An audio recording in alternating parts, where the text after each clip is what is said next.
Hello everyone, good morning. তোমরা সবাই কেমন আছো? আশা করছি ভালো আছো। তো আমি অনেকটাই ভালো আছি। এখন বাজে হলো 10:30। তো আমি স্নান টান সব কমপ্লিট করে এসে গেলাম। তারপরে ঘরটা কিন্তু মোছা হয় নাই আমার, শুধু মা ঘরটা ঝাড়ু দিয়ে রেখেছেন আর কি। তো আমি ভাবছি না, বাইরের কাজগুলো সেরে একবারে স্নান টান করে পুজোটা দিয়ে দিই, তারপরে আস্তে আস্তে ঘরগুলো মুছবো, রান্না বসিয়ে বসে আর কি। তো এখন বাজে 10:30 মতন। তো এখন যাবো পুজো করতে, পুজো করে এসে তারপরে কিচেনে যাবো। তো ঠিক আছে, তোমরা ব্লগটা আজকে কন্টিনিউ দেখতে থাকবে। আর শুরুতেই বলে দিচ্ছি, লাইক কমেন্ট শেয়ার করে দেবে, সাবস্ক্রাইব করতে একদম ভুলবেন। অল্প পরে আবার আসছে। দেওয়া প্রায় আমরা কমপ্লিট হয়ে গেছে। এখন শুধু আলতিটা করবো, আলতি করে ব্যাস প্রসাদটা নামিয়ে তারপরে চলে যাবো হলো গিয়ে কিচেনে।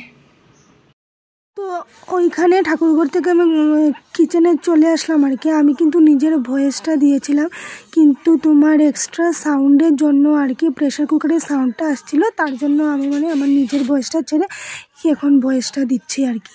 তো এক সাইডে প্রেশার কুকারে ডালটা বসিয়ে দিলাম, আর এক সাইডে পনির তরকারিটা মনে হয় বসিয়েছি নাকি। লাঞ্চে কী কী বানালাম দেখো। ওইখানে বানিয়েছি ডাল, আলু বেগুন দিয়ে ভাজা করেছি, পনির আলু আর টমেটো দিয়ে তরকারি, আর ওইখানে পনিরের চচ্চড়ি।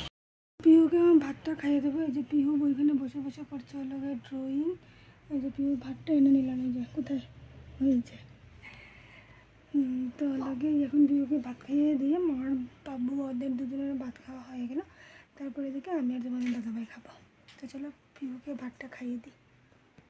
পিহুকে খাওয়ানোর পরে আর কোনো ভিডিও করি নাই, একবারে সন্ধ্যার টিফিনে চলে আসলাম। আজকে তনু এসেছিলো আমাদের ঘরে বিকেলে।